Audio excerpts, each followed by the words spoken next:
모든 성도 중에 지극히 작은 자보다 더 작은 나에게 이 은혜를 주신 것은 측량할 수 없는 그리스도의 풍성함을 이방인에게 전하게 하시고 영원부터 만물을 창조하신 하나님 속에 감추어졌던 비밀의 경륜이 어떠한 것을 드러나게 하려 하심이라. 아멘. 이제 최윤소 목사님께서 작은 나에게 이 은혜를 주심은 이라는 제목으로 하나님 말씀 선포하실 때에 큰 은혜의 시간 되시기 바랍니다. 결혼 전 제가 다니던 교회가 소록도에 있는 어떤 한 모교의 교회 이름은 되지 않겠습니다. 자매 교련을 맺고 있었습니다. 근데 그들이 한센병으로, 소록도 하면 아시죠? 지금은 700명 좀 남았는데 굉장히 많은 사람들이 일제 때 그곳으로 다 끌려가서 그래서 있었던 참 가슴 아픈 사연들이 있는 곳입니다. 그 교회에서 자매 교련을 맺고 우리 교회에서 해마다 그들을 돕고 있었습니다. 그런데 어느 해인가 재정적으로 이 경제적인 상황이 나라적으로 왔고 그래서 힘들었기 때문에 교회에도 그런 재정의 어려움이 있다는 것을 듣고요, 그들이 우리를 돕겠다고 정말 손이 떨어져 나가고 눈에 지물이 나서 보이지 않고 걸음조차 발가락이 떨어져 나가고 그렇게 힘든 가운데서도 그들이 닭을 키우고 돼지를 키우고 그랬던 것을 팔아가지고 그것을 교회에다가 돕겠다고. 저때 그는 그 생각을 했습니다. 예루살렘 교회가 복음을 전하고 그들이 기근에 사였을 때 바울이 이방 교회들에게 도우라고 했던 것처럼 그들이 그런 마음으로 정말 성경에 나오는 하나님 말씀대로 살기를 위해서 그렇게 돕기 위해서 돈을 보내왔던 것을 봤습니다. 그렇게 보내와봤자 교회 안에 있는 그 큰 일들을 하기에는 뭐 택도 없는 일이죠. 왜냐하면 교회가 워낙 선교를 많이 하고 있었기 때문에 그런 상황 가운데 보내왔을 때 그때 저희 담임 목사님이 그렇게 말씀하셨어요. 그 소록도에 해마다 가시는데 그 말씀을 안 하셨어요. 그런데 뭐라고 말씀하셨냐 하면 당신은 목사인데도 불구하고 그들이 이렇게 부흥회를 하면 말씀을 이제 집회를 한다 그러죠. 하면 그들이 와서 이제 그 강사가 왔다고 대접을 하는 거예요. 더군다나 그들을 돕고 있는 자매기를 맺은 교회의 목사님이 오셨으니까 얼마나 극진히 대접을 하는데 거기 이제 잘 나는 거 미역국을 이렇게 끓여놓고 음식들을 쭉 해서 놓고 나가면 참 좋겠는데 바로 옆에 앉아서 딱 앉아 있대요. 그래서 왜냐하면 얼굴도 이렇게 가리고 손도 붕대로 감고 그렇게 앉아 있는데 도저히 당신이 그것을 보고 식사를 할 수가 없다는 거예요. 속이 울렁거려서 울렁증이 나와서 할 수가 없다는 겁니다. 그래서 어쩔 수 없이 밑을 보고 막 미역국에다가 밥 말아서 그것만 빨리빨리 먹고 탁 나왔더니 우리 목사님, 강사 목사님 너무너무 미역국을 좋아하신다고 그 다음에는 계시라고 가만 계시라고 이따 많은 그릇에다가 하나를 턱 갖다 놓더래요.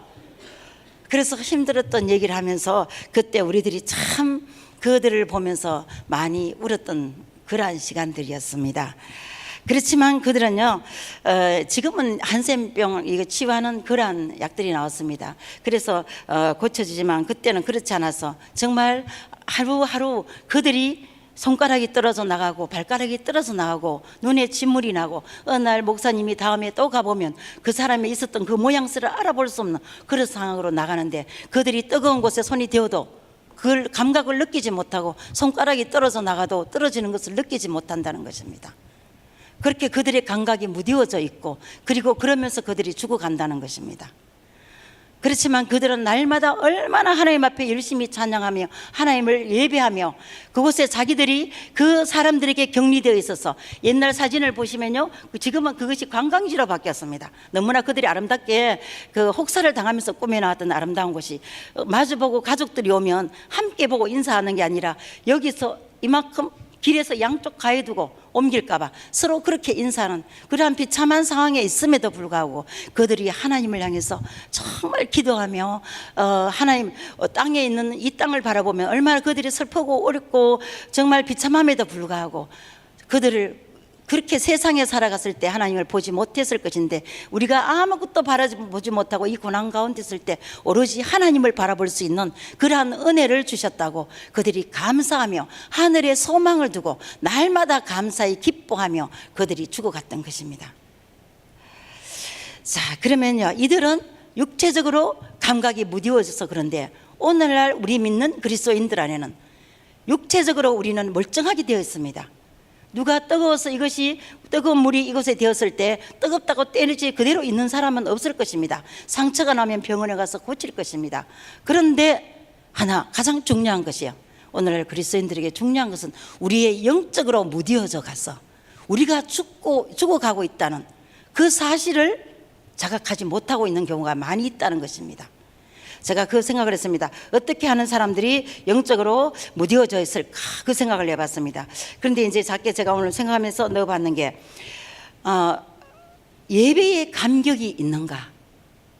내가 예배에 감격이 없고 그냥 예배 시간이니까 예배 온다, 예배를 많이 드리고 적게 드리는 것, 기도를 많이 하고 적게 하는 그것이 문제가 아니라 내가 이 예배에 왔을 때, 오늘 여러분 예배할 때 감격이 있었는지, 예배를 사모하는지, 그것을 보아야 된다는 것입니다. 그것이 없으면 우리는 영적으로 이미 무뎌져 있다는 것입니다. 그 다음 우리가 말씀을 볼 때, 정말 말씀을 볼 때 거기서 말씀 안에서 우리가 비춰지고 회개가 일어나야 된다는 것입니다. 그리고 회개가 일어나고 우리가 우리의 삶을 돌이키는가, 아니면 그냥 오늘 또 성경을 몇 장 오늘 읽어야지, 자 그건 조금 나은 부류입니다. 그죠? 성경은 먼지가 뽀얗게서 올 때 먼지 탁탁 털어서 주일날 가져온다든가, 수요일 오신 분들은 조금 낫습니다. 그죠? 예, 그렇게 오는 경우가 아니라, 그리고 또한 말씀을 보았는데 오늘 또 몇 장 보고 몇 장 보고 수많은 세월 동안 성경을 보았는데 내 삶은 하나도 변화되지 않았다. 그러면 내가 영적으로 무뎌져 있다는 것입니다. 말씀을 보면 주님이 곳에 역사하시며 내가 그 말씀대로 따라 살아야 되겠다고, 그러한 생각으로 우리가 바뀌어져야 되는데, 바뀌는 것이 아니라 지식적으로 매일 넣고 참 그 말씀 맞아 참 좋아, 또 넘어가고 그 말씀 거기에 있는 것이야, 이렇게 나오면서 다른 사람을 볼 때는 좀 고쳐야 된다고 아주 열심히 바라보는데 내가 보이지 않는다. 말씀이 거울이 되어 나를 조명하지 못한다면, 그래서 내 삶이 바뀌지 않는다면, 그러면 우리는 영적으로 무뎌져 있다는 것입니다. 저는 제 자신이 무뎌져 있다는 것을 보지 못했습니다. 오랜 시간이 지나며 사역이 바쁘다고 뛰어다니고 여러 가지 다니면서 결국 많은 것을 깨닫지 못했는데, 어느 날 딱 보니까 내가 뭐하고 있지? 그리고 말씀 안에 보는데 내가 왜 이것을 이렇게 하지 않고 이것을 이렇게 하지 않고, 하나님이 이렇게 말씀하셨는데 나는 왜 이렇게 살았을까? 어느 날 저녁에서 눈물이 나면서 왜 이 귀한 것들을, 나는 이 성경을 읽는다고 몇 번을 읽는가, 그게 중요하게 바라보면서 또 이것이 내 마음 안에 들어와 있기만 바랐지, 그리고 사람들에게 그것을 그렇게 해야 된다고 가르치고만 있었다는 것입니다. 자, 그 다음에는요, 중요한 게 안 믿는 영혼을 바라볼 때 긍휼한 마음이 일어나는가. 믿지 않는 영혼들을 바라볼 때 우리는 어떠한 태도로 있는지, 내 마음은 무덤덤한지, 그럴 때 우리는요 아무 감동이 없다면 우리는 영적으로 무뎌져 있다는 것입니다. 저는 제가 아는 한 분을 만났을 때요, 그분을 볼 때 옛날에 짜증이 났어요. 이는 같이 택시를 탈 수가 없어요. 제가 이름을 대면 알만한 분이에요. 그런데요, 택시를 타면 택시 기사를 붙잡고, 택시 기사는 앞으로 가야 되는데 뒤를 잡고 예수 믿어야 된다고 얼마나 당기고 얘기를 막 하는데 정신이 하나도 없을 정도, 내릴 때까지 제가 어디를 갔는지 모를 만큼 그만큼 그 안에 뜨거운 열정이 들어 있었습니다. 여러분들은 움직일 때 어떤 마음으로 영혼들을 대하고 있는지, 더 많은 것들이 있겠지만 오늘 이 세 가지가 우리 안에서 작동되어지 있지 않다면 우리는 이미 영적으로 무뎌져 있다는 것을 한번 돌아봐야 될 것입니다. 오늘 우리가 그 본문의 말씀, 에베소서 3장 말씀을 보면요, 3장 8절. 자, 이 지금 앞에 8절에 보면 모든 성도 중에 지극히 작은 자보다 더 작은 나에게 이 은혜를 주신 것은 측량할 수 없는 그리스도의 풍성함을 이방인에게 전하게 하시고, 이렇게 나왔습니다. 그리고 7절에 보면 이 복음을 위하여 그의 능력이 역사하시는 대로 내게 주신 하나님의 은혜의 선물을 따라 내가 일꾼이 되었다고 말합니다. 우리가 1장 2장 넘어올 때 계속적으로 나왔던 말씀이 뭐냐면, 하나님이 믿지 않는 우리 하나님의 크신 계획 아래 모든 인류가 하나님을 찬양하며 나아올 수 있도록, 그렇게 할 수 있도록 만들어 두었는데, 저희 가운데 있는 이들을 성부 하나님이 계획하신 것입니다. 이들을 모두 다 구원해서 하나님 앞으로 돌아올 수 있도록 하는 계획을 이미 창세기 때 하셨고, 그리고 하나님이 묵묵히 그 일을 이루어 오셨던 것입니다. 그래서 급기야는 유대인까지 나왔습니다. 이스라엘의 유대인 쪽으로 나와왔고, 그러한 일이 올 때까지 이 유대인들은 이 인류를 구원해야 되는 하나님의 계획을 깜빡깜빡 잊어버리고 자기들만 생각하는 그러한 곳에 왔었다는 것을 말했습니다. 그리고 예수님이 이것을 통해서 하나님의 계획을 하나님이 이루기 위해서 예수님을 이 땅에 보내셨고, 그리고 십자가에 달려 돌아가셨고 부활하셨고, 누구를 위해서? 모든 이방인, 그 구원의 범주에 들어가지 못했던 이 이방인들을 처음 구원하시기 위한 그 구원의 계획 속으로 넣으셨다는 것입니다. 그 일을 하기 위해서 주님이 이 땅에 오셨고 십자가에 달려 돌아가셨는데, 그것을 가장 먼저 알아야 될 유대인들이 알지 못했다는 것입니다. 하나님은 모두를, 그래서 이 에베소서는 굉장히 중요한 것입니다. 왜냐하면 우리 에베소 사람처럼 우리 이방인들, 우리를 구원하시기 위한 놀라운 사건이 이곳에 있었다고 말했습니다. 이러한 사건들을 이제는 그냥 두는 것이 아니라 알려야 된다는 것입니다. 그렇게 알리기 위해서 하나님이 어떤 일을 하시는가 하면 바로 이곳에서 바울을 택하셨다고 말하고 있습니다. 굉장히 놀라운 감격적인 일이 이곳에서 벌어졌습니다. 이미 바울은 이것을 알고, 그리고 바울을 하나님이 뭐라고 말씀하셨냐면, 성경에서 내가 이방인의 사도로 너를 택했다고 말씀하셨습니다. 다메섹 도상에서 정말 믿는 자들을 정말 이를 갈면서 찾고 다닐 때, 그때 하나님이 그곳에 나타나셨고, 그리고 그가 이 바울을 만나서 이방인의 사도로 세우기 위해서 그를 불러셨다는 것. 그리고 그가 목숨을 다해서 이 일들을 감당하고 나왔던 것입니다. 그리고 지금 이 에베소서를 쓸 때에는 이미 그들에게 복음을 전하고 지금 나와서 다시 한 번 더 돌아보는 시간입니다. 우리가 신앙생활을 하면서 와서 뭔가 모르고 앞으로 열심히 뛰어왔습니다. 그리고 어느 날 다시금 한번 우리를 정리해 봐야 될 시간들이 있는 것입니다. 왜? 지나간 과거 때문에 아니고 앞으로 어떻게 살아야 될지를 알기 위해서, 우리가 과거에 어떻게 살아왔는지를 한번 돌아볼 시간이 있어야 될 것입니다. 저도 정신없이 사역한다고 뛰었습니다. 앞만 보고 뛰어왔습니다. 그런데 제가 작년부터 들어오면서 제가한테 다시 제 사역을 돌아보는 시간을 굉장히 많이 가지고 있습니다. 왜냐하면 앞으로 이 사역들을 어떻게 해야 될 것인가, 뭔가가 자리를 잡아야 되고 누군가 제가 했던 것을 누군가 해야 된다는 그런 압박감이 저들한테 들어오는 것입니다. 그대로 뛰어가는 것이 아니라 제가 해왔던 것을 돌아보고, 그리고 원래부터 계속 머릿속에 들어오는 게, 이 교재를 만든다는 게 이런 책이 아니라 우리가 공부할 수 있는 공과 같은 책들을 만들어 놓고 다른 저희 후배 사역자들이 이것을 보고 공부하고, 그리고 그렇게 가르칠 수 있도록 하는 것을 만들어 놓아야 된다는 그 중압감이 제 안에 들어오는 것입니다. 그것을 가지고 나아갈 때 앞으로 제 사역의 앞이 어떻게 하는 것이 가장 하나님 앞에 제대로 잘 쓰임을 받을 수 있는, 그런 제대로 일할 수 있는, 그리고 과거에 했던 것을 아름답게 열매 맺어서 이렇게 내려놓을 수 있는 그러한 일들을 가기 위한 준비를 해야 된다는 것을 바로 이 시점에서 제가 돌아봐야 된다는 것입니다. 오늘 사랑하는 성도 여러분, 우리 여러분들 오늘 이 시점에 돌아봐야 되는 것입니다. 내가 어떻게 살아왔는지를 보아야 되는 것입니다. 잘못 살았다는 것이 아닙니다. 그 나름대로 열심히 뛰어왔다는 것입니다. 그러나 열심히 뛰어왔던 이것을 내가 내 가정 안에서 어떻게 해야 되며, 내가 교회 안에서는 어떻게 해야 되며, 열방을 향해서 내가 어떻게 나아가야 되는지를 다시금 내가 되짚어 볼 수 있는 시간들이 있어야 되는 것입니다. 하나님은 우리에게 많은 것을 주셨습니다. 주신 이것을 어떻게 사용해야 하는가, 주님이 어떻게 하는가를 돌아보는 그러한 이 시간이 되었으면 좋겠습니다. 바울은 바로 이러한 것들을 어떻게 해야 되느냐 하면 하나님이 6장 6절 7절에 보면 이는 이방인들의 복으로 말미암아 그리스도 예수 안에서 함께 상속자 되고 함께 지체가 되고 함께 약속에 참여하게 된 이게 복음이에요. 이 복음을 이방인들이 받은 이 복음을 위해서 그가 그의 능력이 역사하시는 대로 내게 주신 하나님의 은혜의 선물을 따라 내가 일꾼이 되었다고 지금 말합니다.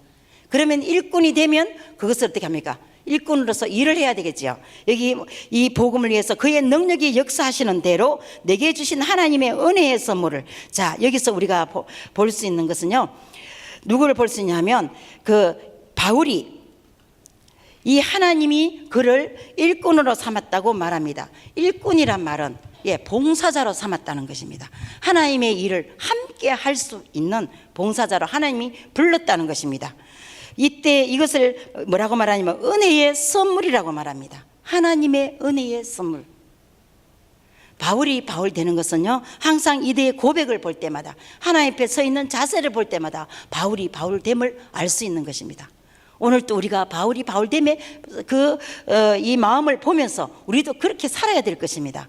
바울은 이게 선물이야. 바울이 가진 것은 너무나 많이 있습니다. 바울은 빌립보서 4장 3장 제가 오늘 아침에 찾았는데 빌립보서에 보면요, 죄송합니다. 제가 이렇게 하고 넘어가면 안 되는데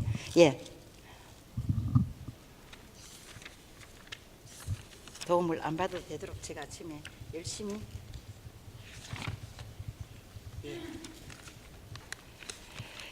빌립보서에서 뭐라고 말하고 있는가 하면 나는 히브리인 중에, 우리 한번 찾아보겠습니다. 빌립보서 함께 바로 뒤에 있기 때문에 빌립보서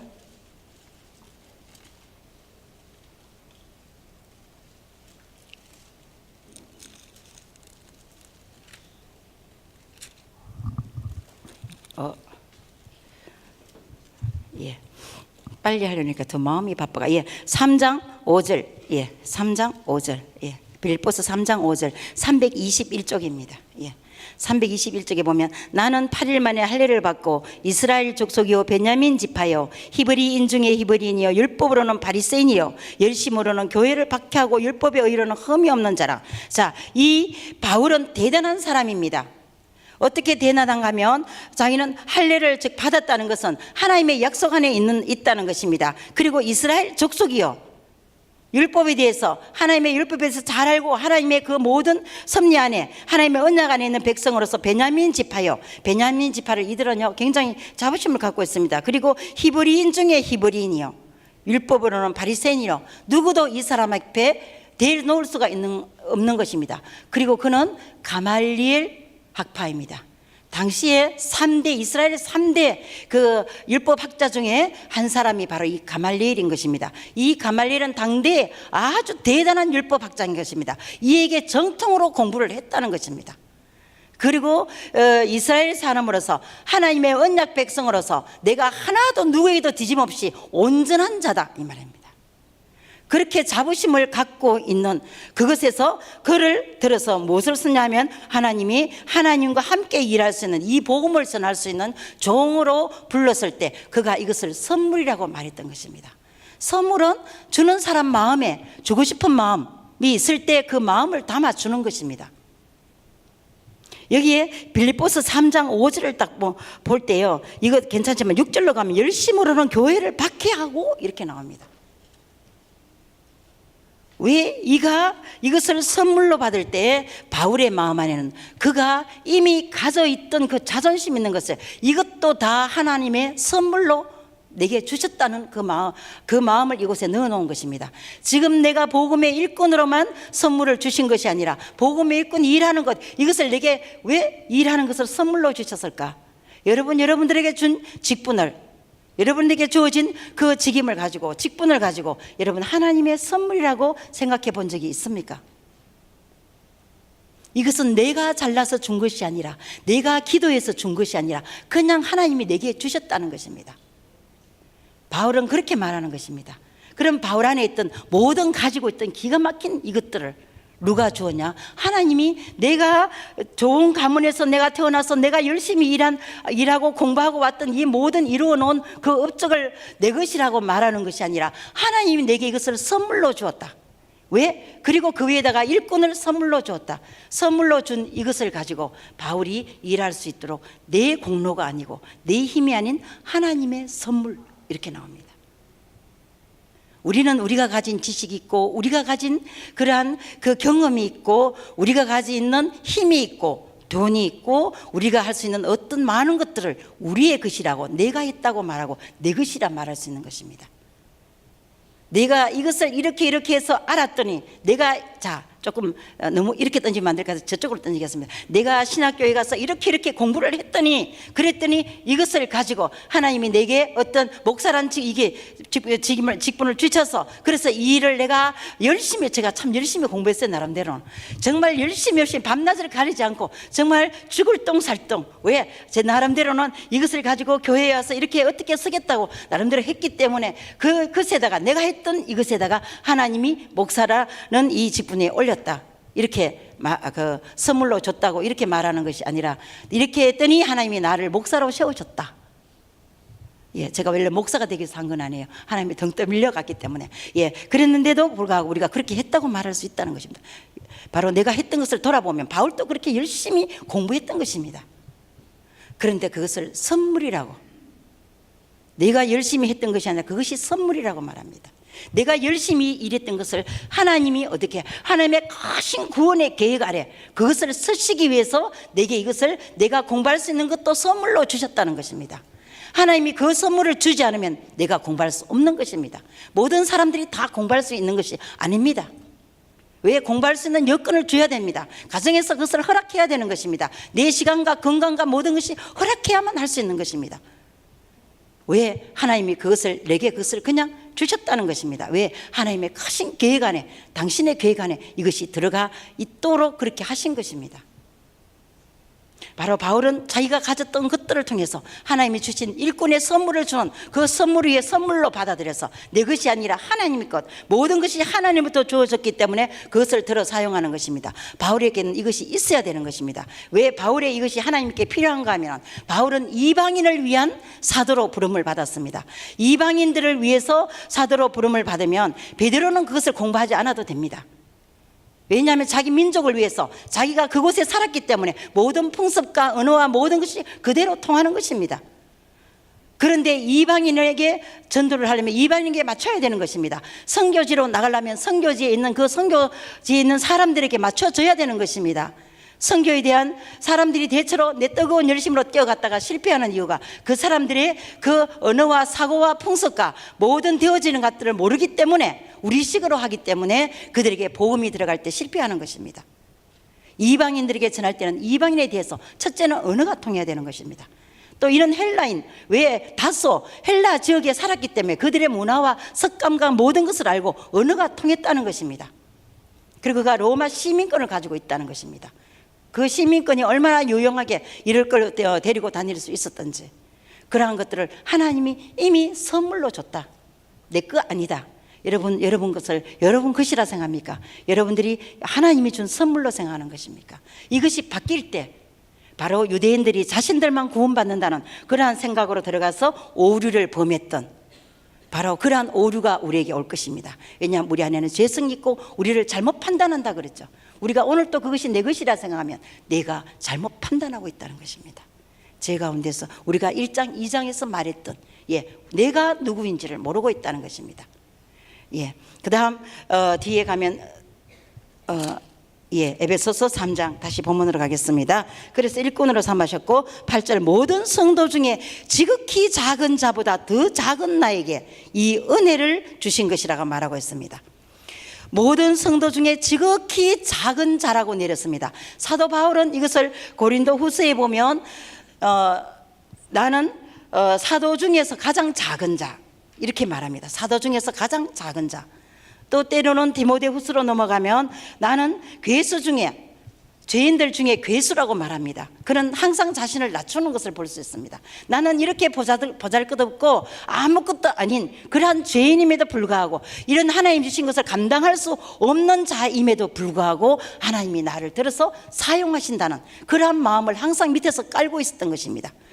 그래서 그가 자기가 앞에서 쭉 전도해오며 왔던 그러한 일들을 보면서 돌아볼 때 성도 중에 지극히 작은 자라고, 작은 자, 즉 성도 중에 지극히 모든 믿는 자들 중에 가장 작은 자보다 더 작은 그러한 자라고 자신을 이렇게 내려놓고 그런 자에게 은혜를 주시는 하나님.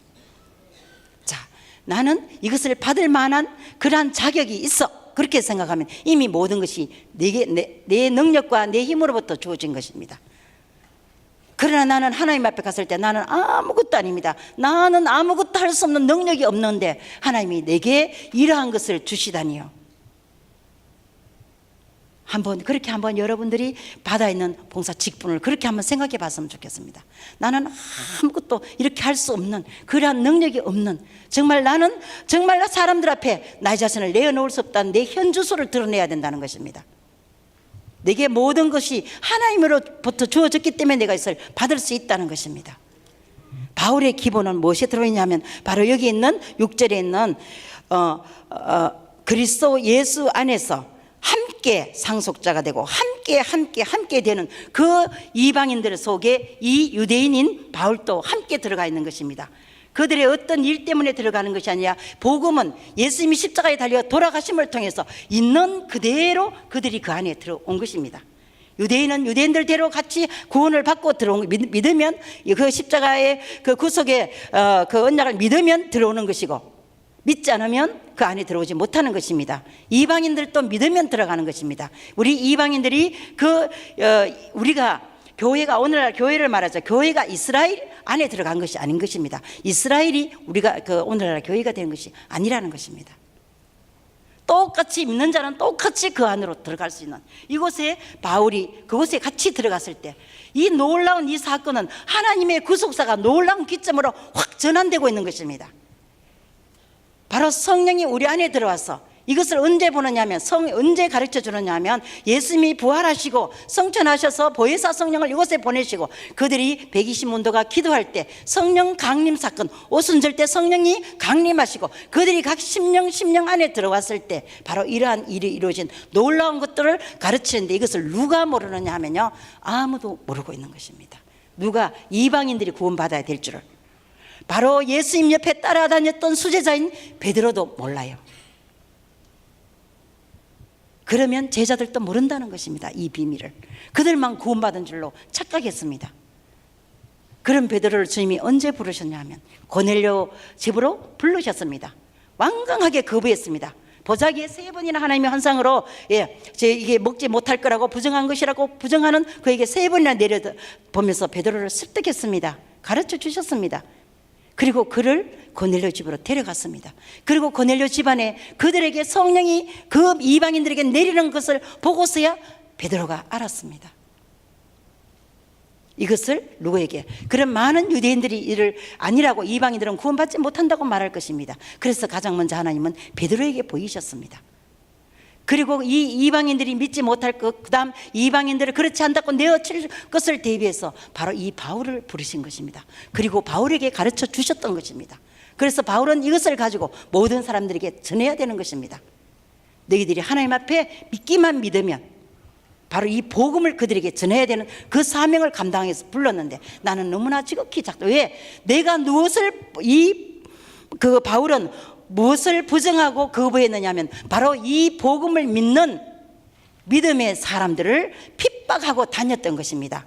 그들을 죽이겠다고 다녔는데 끝끝내 정말 사생결단을 하며 그들을 믿지 못하도록 끌어갔던 자신을 바로 그들을 전하는 그 놀라운 비밀을 가르쳐 주시고 그것을 전하는 자로 세웠다는 그것을 생각하면 기가 막히죠. 내가 주님 감히 어떻게 이것을 내가 받을 수 있겠습니까? 하나님 앞에 기도하는 세리들처럼 그들이 정말 어떻게 내가 주님 앞에 바로 설 수 있겠냐고 정말 고기를 떨구고 주님 앞에 그 심령을 내려놓고 그런 나를 사용해서 바로 이 일들을 그 할 수 있도록 해주신 하나님의 은혜가 너무너무 감사한 겁니다. 내가 나라고 드러낼 수가 없다는 것입니다. 바로 이것이 그가 바로 주님의 그 복음을 접했을 때, 그리고 주님을 만났을 때 그가 그 자신을 십자가에 못 박았던 것입니다. 네 자신에 있는 자아와 생각과 모든 가지고 있는 내 모든 욕망들을 십자가에 못 박았던 것입니다. 그것을 바울은 내가 배설물로 여긴다. 내가 가지고 있던 지식과 학식과 모든 것을 다 내가 가졌던 모든 남들에게 정말 그 자랑할 수 있는 이 모든 것들을 배설물로 여기는 것은 그가 십자가에 못 박았고, 그리고 그 안에 누가 내가 예수님과 함께라고 말하는 것은 내 안에 예수님이 내 안에 계시기 때문에 내가 그렇게 할 수밖에 없다는 것입니다. 우리가 예수님을 믿을 때 성령께서 우리 안에 들어오시는 것입니다.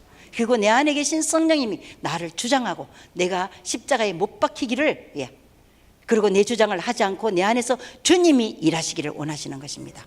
그 주님이 우리 안에서 함께 일하실 때 나를 통해서 주님이 드러나는 것입니다. 내가 일하는 것이 아니라 이 큰 일을 할 때 바울은 굉장히 이게 영특하게 모든 것이 뛰어난 그러한 머리를 가지고 있습니다. 그는 생각했습니다. 이 에베소서를 쓰는 바울의 심정은, 저는 이것을 묵상하면서요, 참 베드로가 좀 많은 생각을 할 것이다. 베드로의 생각은요, 눈에 딱 볼 때 이 복음을 전하라고 했을 때, 복음을 쫙 전할 때, 이 에베소 보니까 수많은 사람들이 그 항구로 들락날락합니다. 그리고 우상을 숭배하는 그 신전이 그게 서 있습니다. 그리고 많은 사람들이 그것을 숭배할 때 이곳에 복음을 전하면 놀랍게 복음이 확산될 것이다. 너무나 수많은 사람들이 하나님의 앞으로 돌아올 것이다. 이 죄 많은 곳에 복음이 들어갈 때 그들이 하나님에 돌아올 것이다 생각하고 그것을 고집했습니다. 그런데 하나님이 그것이 아니라고, 너는 마게도냐로 가라고 말씀하셨습니다. 그래서 그 안에 얼마나 가고자 노력하고 시도하다가 결국은 하나님이 그쪽으로 가라 했을 때 자기의 생각했던 모든 큰 꿈을 접고 그리로 갔던 것입니다. 그 말씀에 순종했던 그것이 바로 이 에베소인 것입니다. 그가 자신을 내려놓지 않았다면 하나님의 그 말씀에 순종할 수 없었던, 바로 그러한 이 바울은 바로 내가 누구인지를 바로 말할 때 이 8절에서 말하고 있는, 나는 가장 낮고 그렇게 내가 내 고집을 세울 수 있을 만한 그러한 자격이 있는 사람이 아닙니다. 나는 고개를 들 수 없는 사람입니다.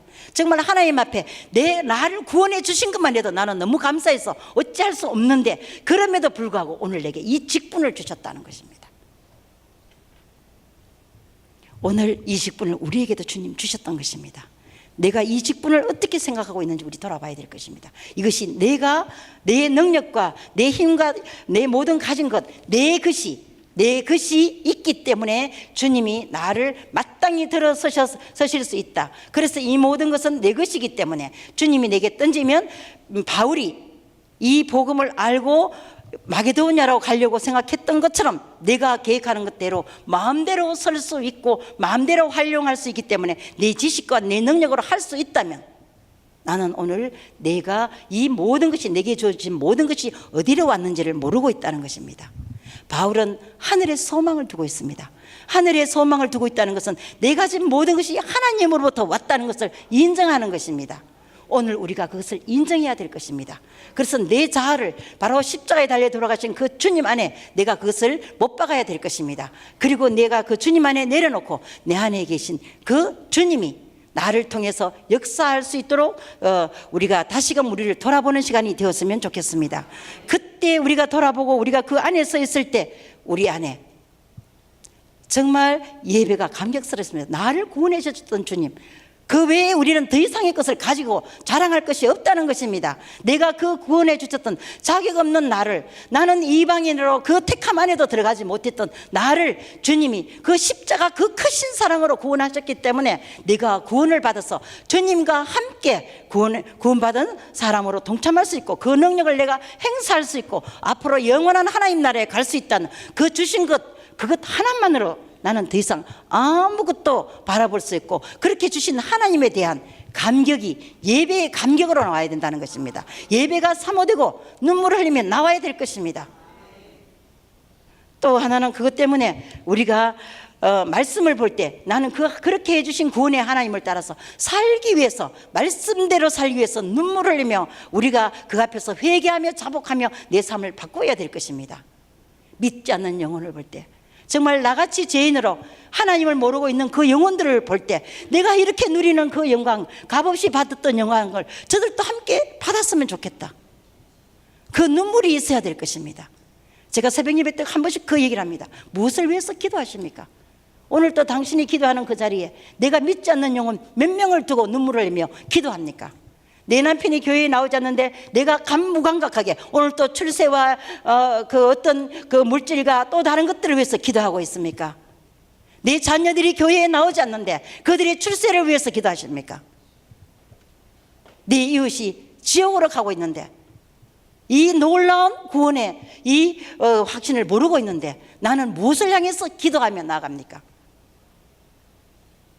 오늘 다시 내 안에 나를 구원하신 하나님, 그분이 나와 함께 한다는 것, 그 십자가, 그 사랑을 다시 생각하면서 내가 주님과 함께 나가면서 바로 우리 하나님이 내 안에서 살아 역사하실 수 있도록 우리가 구원의 감격, 그것을 전하는 바울이 주었던 그 삶을 우리가 살아가는 우리가 되었으면 좋겠습니다.